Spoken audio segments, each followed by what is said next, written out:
Buenas tardes, ¿qué tal? Yo soy Cintia Bención, soy abogada laboralista, soy miembro de la Comisión de la Mujer Trabajadora de la Asociación de Abogados y Abogadas Laboralistas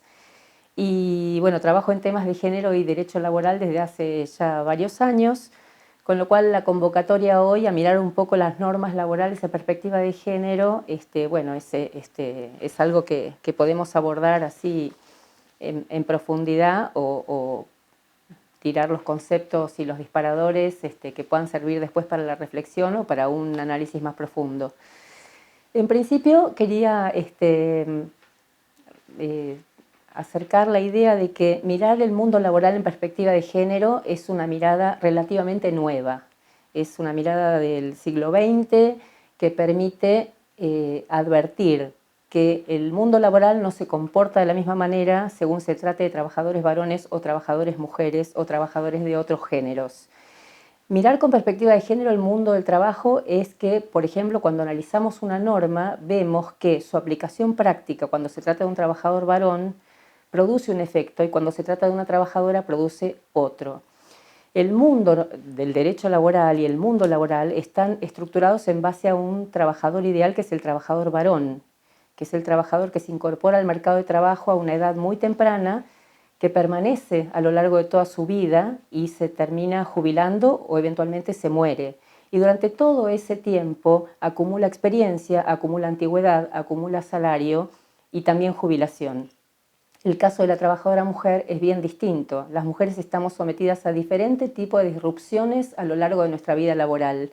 Puede ser que nos incorporemos muy temprano al mercado, pero la maternidad nos va a sacar por un tiempo, el cuidado de hijos o de adultos mayores nos va a sacar por un tiempo, las capacitaciones o la necesidad de cuidar a los miembros de la familia o a otras personas dependientes nos va a sacar del mercado y la propia dinámica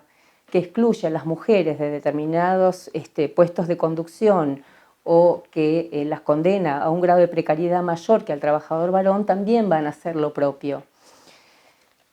El mundo del trabajo, visto en perspectiva de género, significa poder empezar a llamar a algunos fenómenos por el nombre que deben tener e identificarlos precisamente por este daño o por este perjuicio que causan a las trabajadoras o a las personas que trabajan que no pertenecen al género masculino. Pensemos que el derecho del trabajo viene a dar una suerte de solución a un problema que no la tiene, que es la subordinación entre la persona que trabaja y quien da trabajo. Esa condición de subordinación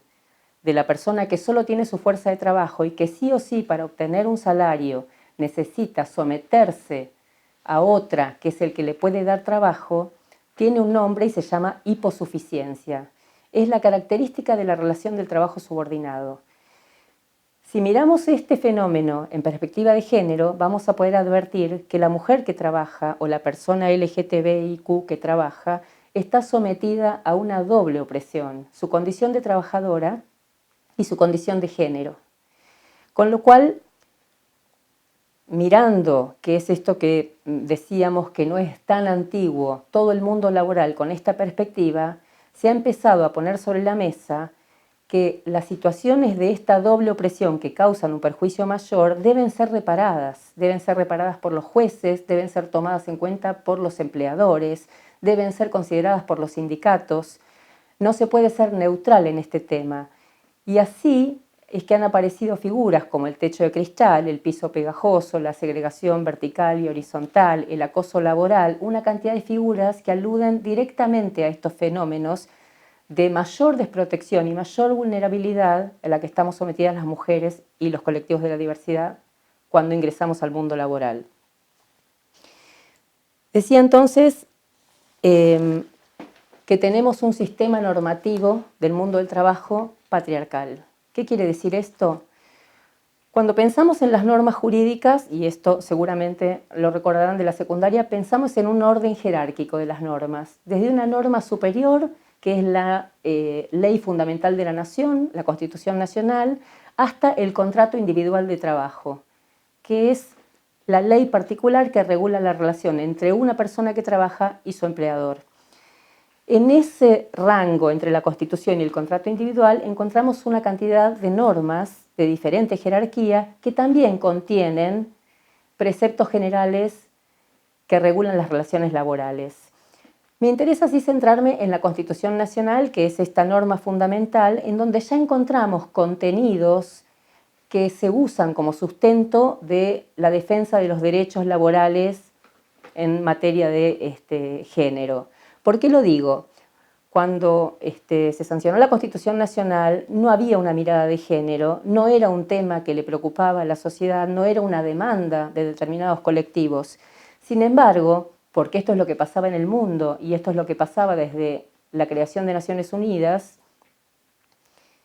Sociedad de las Naciones primero, luego de la Primera Guerra Mundial y después Naciones Unidas, es la idea de que todas las personas nacemos iguales y tenemos los mismos derechos y que todos debemos comportarnos de manera fraterna con los otros. Esto está contenido en todos los tratados de derecho internacional, desde entonces y hasta hoy, con diferentes temáticas y con diferentes objetivos o puntos de análisis, pero básicamente estas son las normas que nos rigen, donde se consagra el principio de la igualdad ante la ley, de la no discriminación, como algo general de todo el mundo civilizado al que Argentina ha adherido, no solo en su Constitución Nacional, sino también a partir de la ratificación de tratados internacionales. Entonces, nos encontramos en la Constitución Nacional con normas concretas que nos hablan de los derechos de igualdad, de que todos somos iguales, de que tenemos la misma posibilidad de acceso a cargos electivos y representativos, que tenemos derecho a igual remuneración por igual tarea, que tenemos derecho a ser tratados de la misma manera y sin discriminaciones, y entre los motivos de discriminación que se prohíben está la discriminación por sexo. Y a partir de la reforma constitucional del 94, tenemos también la llave de las acciones afirmativas o acciones positivas. ¿Qué significa eso? Que el Estado no solo debe tratar a todos de manera igual, sino que tiene la obligación de equiparar las desigualdades que se dan naturalmente. ¿Qué quiere decir esto? Que hay un objetivo central, garantizar la igualdad, y que el Estado no le alcanza con sancionar una norma que diga todos somos iguales, tiene que adoptar todas las medidas que sean necesarias para cumplir ese objetivo. Entonces no basta con dictar normas, tiene que derogar aquellas normas que no estén en consonancia con este principio. Tiene que dictar políticas públicas que permitan materializar estos objetivos. Tiene además que asignar recursos para el logro de estos objetivos, tiene que dar capacitaciones. Esto va a aparecer después cuando veamos otras normas más concretas en temas de género. Sí me interesa mencionar que a partir de la reforma del 94, la Constitución Nacional incorpora en el artículo 75, inciso 22, los tratados internacionales con jerarquía constitucional. ¿Qué quiere decir esto? Que le asigna a esos tratados, a esos instrumentos internacionales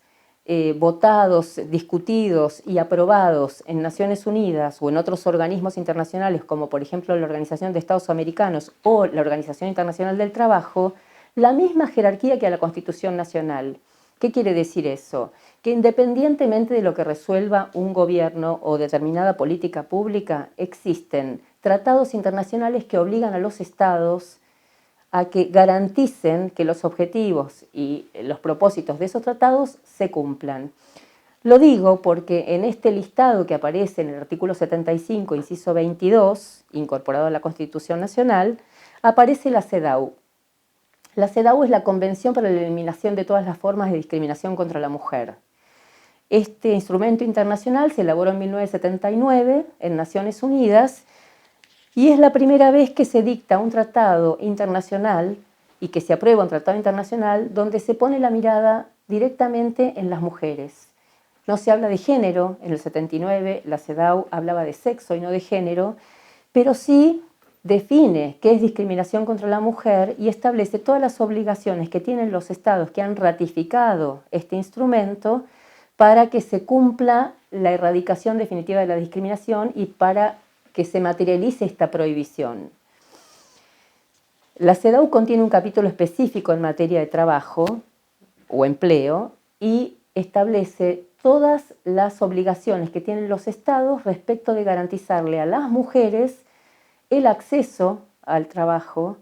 la continuidad en el trabajo, la permanencia, la capacitación, el ascenso y la protección en situaciones de maternidad o cualquier otra situación de vulnerabilidad. Argentina ratificó la CEDAW y, vuelvo a decir, se convirtió en un instrumento internacional de defensa de los derechos de las mujeres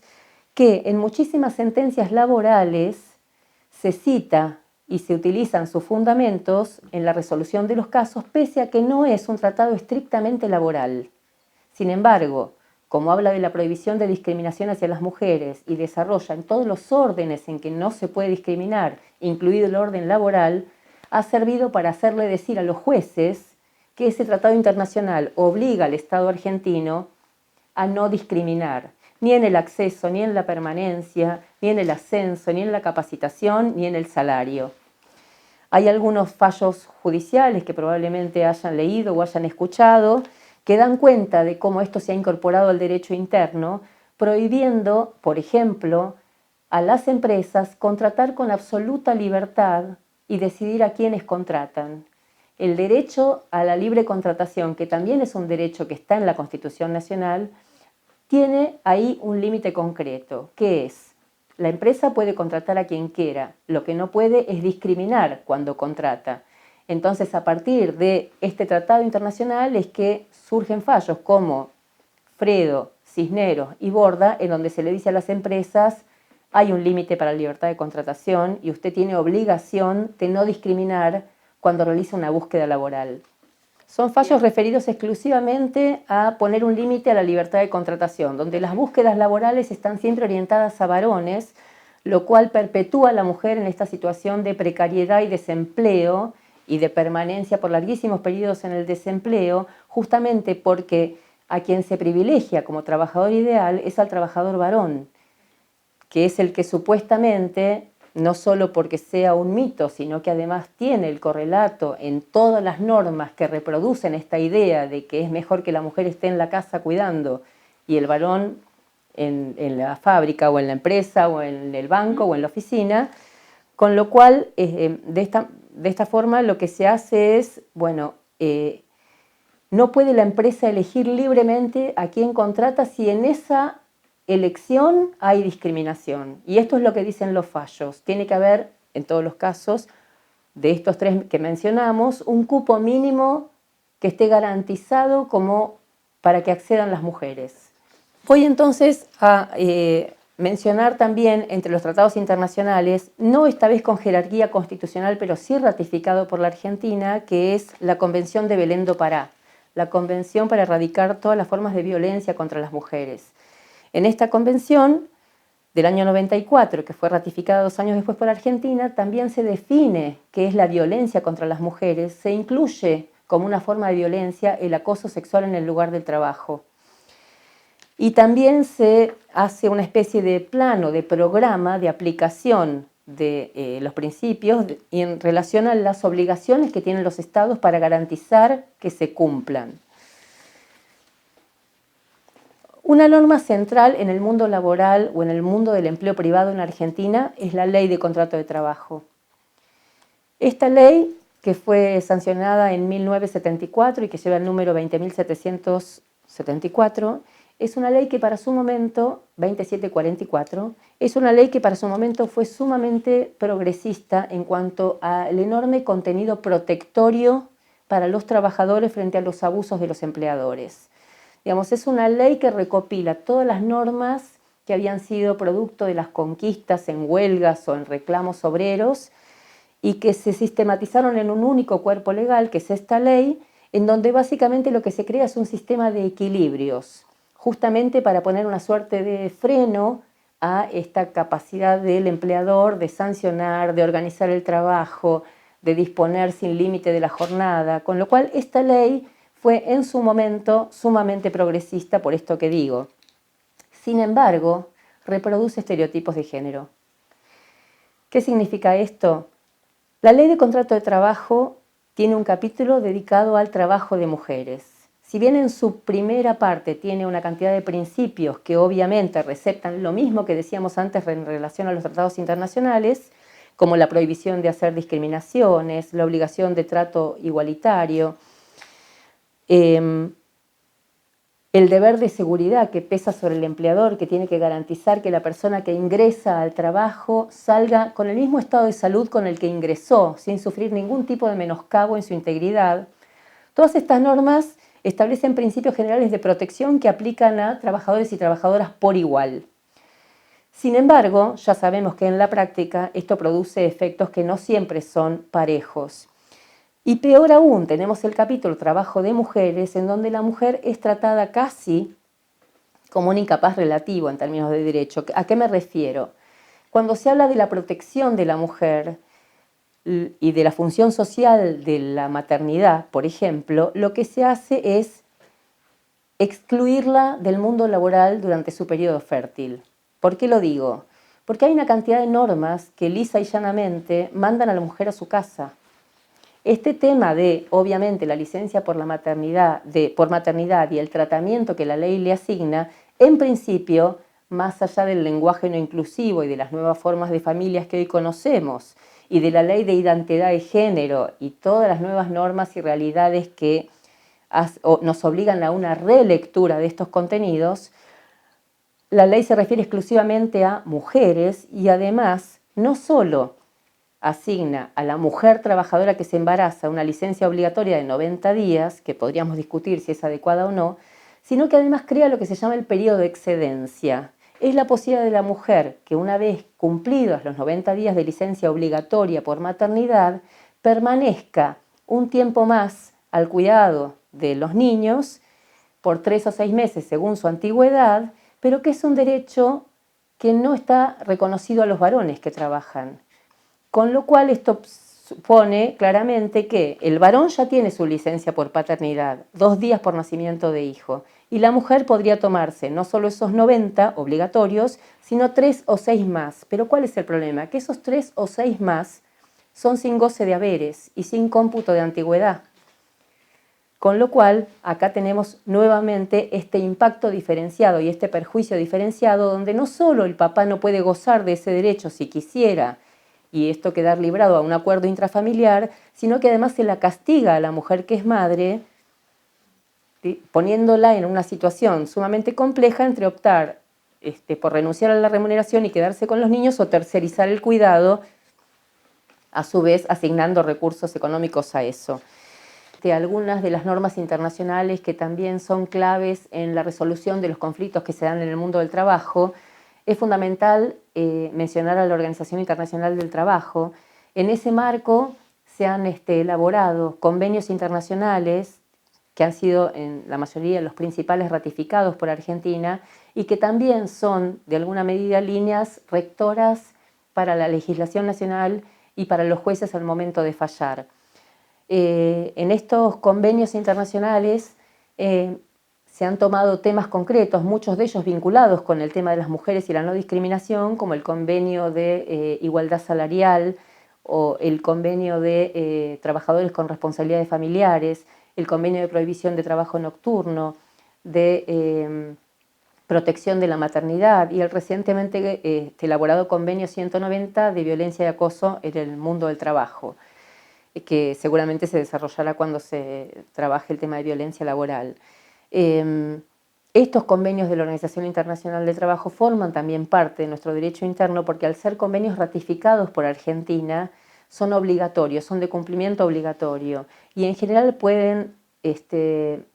recurrirse a los comités de la Organización Internacional del Trabajo en caso de incumplimiento. Las personas damnificadas pueden denunciarlo como pasa con los mecanismos previstos en los demás tratados internacionales, que en general tienen un comité de recepción de denuncias y pueden eventualmente emitir recomendaciones donde instan al Estado que incumplió el tratado a que adecue su legislación o a que cumpla con aquello que no está cumpliendo. A nivel nacional tenemos 2 leyes también fundamentales en materia de protección de las mujeres. La ley antidiscriminatoria 23592 del año 88, que es una ley que no está específicamente diseñada para las mujeres, pero sí prohíbe cualquier forma de discriminación y entre ellas la discriminación por sexo. Eso es lo que menciona la ley. Y esta también ha sido una ley utilizada en reclamos laborales, estableciendo que no solo la reparación que recibe un trabajador por haber sido despedido o por haber sufrido algún perjuicio en el trabajo debe ser la prevista en la ley de contrato de trabajo, sino que además debe repararse el daño moral que la discriminación le ocasiona. Y esto específicamente en el caso de las mujeres ha sido fundamento de muchísimos fallos con perspectiva de género. Y una ley central en materia de género en Argentina es la 26485, la ley para prevenir, sancionar y erradicar todas las formas de violencia contra las mujeres. Esta ley es una ley marco que define qué es discriminación contra las mujeres, que define violencia y que además da un programa específico de aplicación de estos principios, creando organismos específicos como el Consejo de la Mujer, que hoy es el INAM, estableciendo normas procesales en donde hay que tomar medidas inmediatas para el cese de las violencias y describiendo con suficiente amplitud como para que pueda ser utilizada en la mayoría de los casos qué es violencia laboral, todos los tipos de violencia que pueden sufrir las mujeres, todas las modalidades de violencia, y entre ellas describe la violencia laboral. Recientemente en los tipos de violencia se ha incluido el acoso callejero como una nueva forma de violencia laboral,